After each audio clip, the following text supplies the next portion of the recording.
ওনার হুম, থেকে এটা জানতে পারলাম যে মানে টিল আর্লি 90s ইটালিয়ানরা ভাবতো যে ব্যাটসম্যান আর বোলার এরা হচ্ছে সেম হুম, টিমের, আর ফিল্ডাররা আচ্ছা অপোজিশন। আচ্ছা। হ্যাঁ, তারপর 1992 সালের ওয়ার্ল্ড কাপের পর মার্টিন ক্রো হুম। তিনি ওখানে গিয়ে মানে ইটালিতে গিয়ে ওদের শেখায়।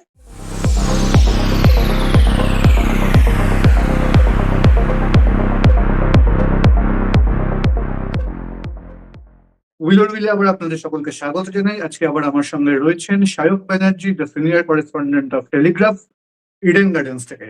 সায়ক, তোমাকে উইলর উইলে আবার স্বাগত জানাই। অনেক ধন্যবাদ পার্থ।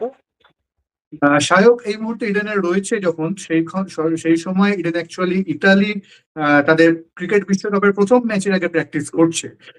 তো সেই প্রসঙ্গে আমার প্রথমেই যেটা মনে হলো সায়ক, সেটা হচ্ছে যে আমার সঙ্গে ব্যক্তিগতভাবে আমার সঙ্গে বিশ্বকাপ শব্দের প্রথম যে পরিচয় ঘটে সেটা 1990 সালে, যখন ফুটবল আমারও বিশ্বকাপ তাই। হয়েছিল। আচ্ছা, তোমারও তাই? এবং ইতালি, অর্থাৎ আমার এবং তোমার দুজনের সঙ্গে বিশ্বকাপের পরিচয় ঘটিয়েছিল ইতালি। সেই ইতালি প্রথমবার এসছে হ্যাঁ, মানে এটা ক্রিকেট অনেকটা বিশ্বকাপে। ইটালি ভার্সেস স্কটল্যান্ড, মানে যেহেতু কালকে ইটালি স্কটল্যান্ড খেলা, মানে দেখে মনে হচ্ছে হ্যাঁ, ইউরোপিয়ান চ্যাম্পিয়নশিপের কোনো কোয়ালিফায়ার। হ্যাঁ, তো হয়তো মানে ইউরো চ্যাম্পিয়নশিপের কোনো ম্যাচ আর কি। এটা যে ক্রিকেট খেলা, একটু মানে একটু মেনে নিতে একটু প্রবলেম হচ্ছে। অবশ্যই অবশ্যই। তো কেমন দেখছো? হ্যাঁ, বলো। ইটালির প্র্যাকটিস এক্ষুনি শেষ হলো, জাস্ট শেষ হলো। আচ্ছা আচ্ছা। প্র্যাকটিসে এমনি যা নেট সেশনস, মানে হুম, দেখে তো অত কিছু বোঝা যায় না, যা মানে পাতি নেট সেশন করলে। আচ্ছা। ইটালি ইন্টারেস্টিং, মানে ওদের এই মানে এই পুরো ওদের মানে ওয়ার্ল্ড কাপ ক্যাম্পেইনের জন্য হুম, ওদের ফেডারেশনের president, honorary president, CEO plus এক সাংবাদিক, ইটালিয়ান সাংবাদিক। হুম, হ্যাঁ, তারাও চলে এসছে এবং তারা ওদের নিউজ কনফারেন্সের সময়ও ছিল আজকে। আচ্ছা আচ্ছা। তো তো কেমন হলো এবার প্রেস ওদের কনফারেন্স? হ্যাঁ, হ্যাঁ, বল, কন্টিনিউ প্লিজ। হ্যাঁ, তো ওদের অনারারি প্রেসিডেন্ট সিমোনে গাম্বিনো, ওনার হুম, থেকে এটা জানতে পারলাম যে মানে টিল আর্লি 90s ইটালিয়ানরা ভাবতো যে ব্যাটসম্যান আর বোলার এরা হচ্ছে সেম হুম, টিমের, আর ফিল্ডাররা আচ্ছা অপোজিশন। আচ্ছা। হ্যাঁ, তারপর 1992 সালের ওয়ার্ল্ড কাপের পর মার্টিন ক্রো হুম, তিনি ওখানে গিয়ে মানে ইটালিতে গিয়ে ওদের শেখায় যে এরকম নয়, মানে এক কথায় ক্রিকেটের যে বেসিক্স গুলো সেগুলো হুম, মানে ইটালিয়ানদের মার্টিন ক্রোই শেখায়। তারপরে আচ্ছা আস্তে আস্তে ওরা আরো জানতে পারে আর কি। তারপর তো মানে মানে ওদের Australian plus England plus English ইনফ্লুয়েন্সটা তো ওদের টিমে আছেই। আচ্ছা। অর্থাৎ তো এটা বলা আর যায় যে কিছু মার্টিন একজন ক্রো শ্রীলঙ্কান ইটালিয়ান প্লেয়ার, ক্রিকেটে একজন Indian pioneer. Origin, Pakistani origin player আছে। আচ্ছা আচ্ছা আচ্ছা। আহ, হ্যাঁ, তো মার্টিন ক্রোকে কি ইতালিয়ান ক্রিকেটে পাইওনিয়ার হিসেবে ধরা যায়? এটা তো বটেই। আচ্ছা। কারণ ও না গেলে মানে মার্টিন ক্রো এর অপশন ছিল কাউন্টি ক্রিকেট খেলা। হ্যাঁ। হ্যাঁ, তো কাউন্টি না খেলে ও ইটালিতে ছুটি কাটাতে গেছিল। আচ্ছা সেই অবস্থাতে ইটালিয়ানদের ও বেসিক গুলো শেখায় আচ্ছা ক্রিকেটের। আচ্ছা তো আচ্ছা এক মানে এক দিক দিয়ে দেখতে গেলে তো বটেই, মানে ও না থাকলে কতটা কি হতো খুব বলা মুশকিল। মানে কতটা কি আচ্ছা। শিখতো ইটালিয়ানরা। অবশ্যই। তো এই যে তুমি বললে যে 90 এর দশকে একটা সময় তারা ভাবতো যে বোলার এবং ব্যাটাররা একই টিমের, ফিল্ডাররা অন্য টিমের। সেইখান থেকে তারা যে হুম। ক্রিকেটটা বুঝতে শুরু করলো, এটা কি তারা কি কখনো তাদের কোনো রিপ্রেজেন্টেটিভ বা কোনো কর্মকর্তা কি কখনো এর মধ্যে ভারতে এসেছিলেন, বা উপমহাদেশে এসে ক্রিকেট চর্চা বা ক্রিকেট দেখার তাদের সৌভাগ্য হয়েছিল, বা তারা চেষ্টা করছেন? হ্যাঁ, এ- এই অনারারি প্রেসিডেন্টই, এই যার কথা হুম, তুমি বললাম সিমোনে গাম্বিনো, হুম, উনি 99-এ চেন্নাইতে ভারত পাকিস্তান যে টেস্ট ম্যাচটা হয়েছিল, এবং হুম, এবং ওনার এটাও স্মৃতিতে আছে যে তার আগে ম্যাচটা দিল্লিতে হওয়ার কথা ছিল, এবং দিল্লিতে যেহেতু ফিরোজ শাহ কোটলায় কিছু লোকজন পিচ খুঁড়ে দেয়, সেই কারণে ম্যাচটা হুম, চেন্নাইতে শিফট হয়। এই হ্যাঁ, সমস্ত কথা ওনার মনে আছে। আচ্ছা উনি চেন্নাইতে গেছিলেন ম্যাচটা দেখতে। আচ্ছা। তাছাড়া উনি 2011-তে যে বিশ্বকাপটা হয়েছিল ভারতে, যেটা চ্যাম্পিয়ন হলো হ্যাঁ, ভারত, হ্যাঁ, সেই সময়ও ভারতে এসেছিলেন। আচ্ছা, তো ওনারও একটা কন্ট্রিবিউশন তো আছেই, ডেফিনিটলি আছে। কারণ উনি এই লেগওয়ার্কটা না করলে তো এত মানে আজকে হয়তো ইতালি ওয়ার্ল্ড কাপ খেলতোই না। ক্রিকেট বিশ্বকাপ এক্স্যাক্টলি, খেলতোই না। Exactly, exactly. তবে তুমি যেখানটা যে শুরু করলে সেই আচ্ছা, এছাড়া আমি যদি আরেকটুখানি দেখি যে ইতালি কে আমরা চিনি ফুটবলের দেশ হিসেবে, মানে ইতালির ফুটবলই সবচেয়ে ক্রীড়াপ্রেমী মানুষের কাছে অনেক বেশি পরিচিত। তো এই ফুটবল বিশ্বে ইতালির সঙ্গে কি ইতালির কোনো সম্পর্ক আছে, বা ফুটবলাররা কি কোনোভাবে ইন্টারেস্টেড ক্রিকেট নিয়ে, বা তাদের পুরো উত্তরসূরিরা, কি মনে হয়?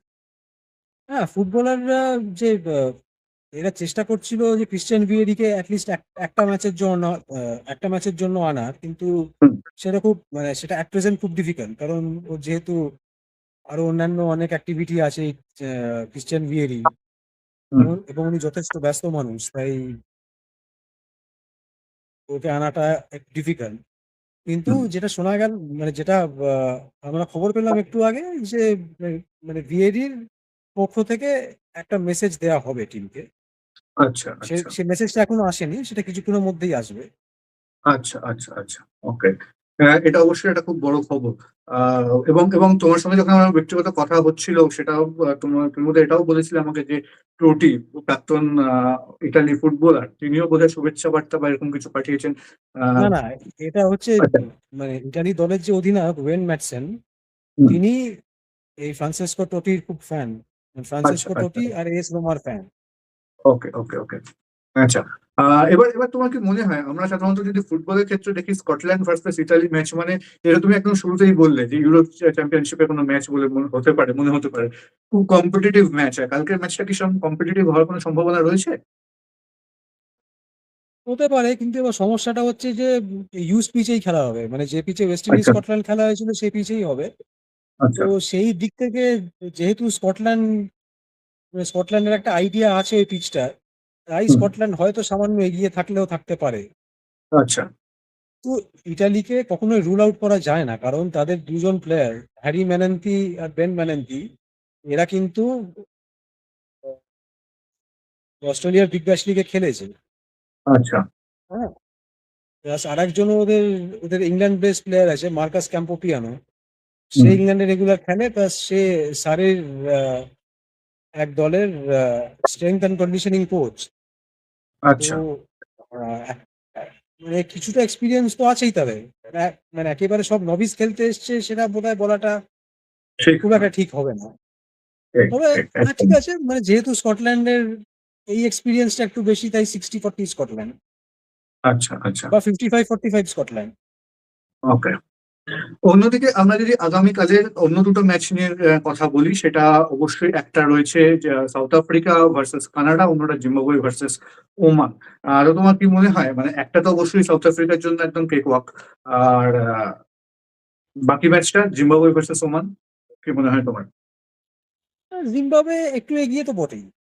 হুম, জিম্বাবুয়ে একটু এগিয়ে আমি বলবোই। কারণ ওমান, হ্যাঁ, ওমান এশিয়া কাপে ইন্ডিয়া ম্যাচটা বলে খুব খারাপ খেলেনি যতদূর মনে পড়ছে আমার। হুম, হুম, হুম,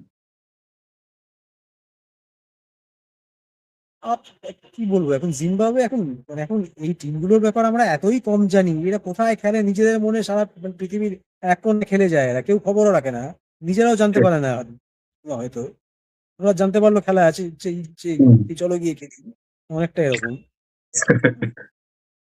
কি এখন মানে এটাই বলা যায় যে যে কিছুটা হলেও ধারে ধারে এগিয়ে জিম্বাবুয়ে। অবশ্যই। হ্যাঁ, অন্যদিকে সাউথ আর আফ্রিকার জন্য তো বোধহয় খুবই। South Africa Canada, south Africa কি বলবো, ওরা যদি মানে সিলি মিস্টেক্স না করে, বেসিক্স ঠিকঠাক রাখে, তো সাউথ আফ্রিকা কেক ওয়াক একদম। ঠিক। অন্যদিকে আমরা যখন রেকর্ডিং করছি তার কিছুক্ষণ আগেই নিউজিল্যান্ড ভার্সেস আফগানিস্তান ম্যাচটাও শেষ হয়েছে। তো সেই ম্যাচটা কি তোমার দেখার সুযোগ হয়েছিল? আমি কিছুটা দেখেছি, বাট হুম, জাস্ট কিছুটা ক্লিপিংস দেখেছি আর কি। ওই হুম। ওই আর একটা আফগানিস্তান মানে নিউজিল্যান্ডকে আগে পেয়েও শেষ পর্যন্ত পারলো না। যেটা বারবার ক্যাচ আফগানিস্তান ড্রপ, করে আসছে। হ্যাঁ ঠিক সময় ক্যাচ ড্রপ, হুম, ফিল্ডিং এ ল্যাপসেস। তো ঠিক। সব থেকে যেটা আশ্চর্যের বিষয়, রশিদ খান হুম, মানে 2024 টি-টোয়েন্টি ওয়ার্ল্ড কাপের পর থেকে ওদের খুব মানে এত ইনকনসিস্টেন্ট। এটা খারাপ লাগে দেখতে, এত মানে ঠিক। মানে এত এই আশা মাপের একটা করতাম গোল। আমরা তাকে। হ্যাঁ, তো এক্স্যাক্টলি। এরপর তো ওর খেলা যেদিকে যাচ্ছে, আইপিএলও সেরকম পারফরমেন্স তো আছে বলে আমার মনে হয় না, লাস্ট দুটো আইপিএল এ মনে হ্যাঁ, পড়ছে হ্যাঁ, না আমার হ্যাঁ। সেরকম কিছু। তো এবার টিমের এত ইম্পর্টেন্ট একজন প্লেয়ার, সে যদি ঠিক সময় ডেলিভার না করে, তাহলে তো টিমের পক্ষে আরো বেশি মুশকিল। একদমই, একদমই। তবে একদম আজকে অনুষ্ঠানের শেষ প্রশ্নটা তোমায় করবো, সেটা হচ্ছে গতকালের অনুষ্ঠানে তুমি যথেষ্ট প্রশংসা করেছিলে ইডেন এবং ইডেনের দর্শকদের, যেভাবে তারা কালকের ম্যাচে এসেছিলেন, ওয়েস্ট ইন্ডিজ ভার্সেস স্কটল্যান্ড ম্যাচে। অন্যদিকে সপ্তাহের প্রথম দিন বেলা 11টার সময় শুরু, আগামীকাল স্কটল্যান্ড ভার্সেস ইতালি ম্যাচ। তোমার কি মনে হয় ইডেনের দর্শক আসন কতটা ভরবে, এবং সিএবির তরফ থেকে কি জানতে পারছো তুমি, কিরকম টিকিট বিক্রি হয়েছে বা কিছু? সিএবি তো আমাদের বলেছিল যে এই ম্যাচটা 350 টিকিট বিক্রি হয়েছে নাকি। আচ্ছা।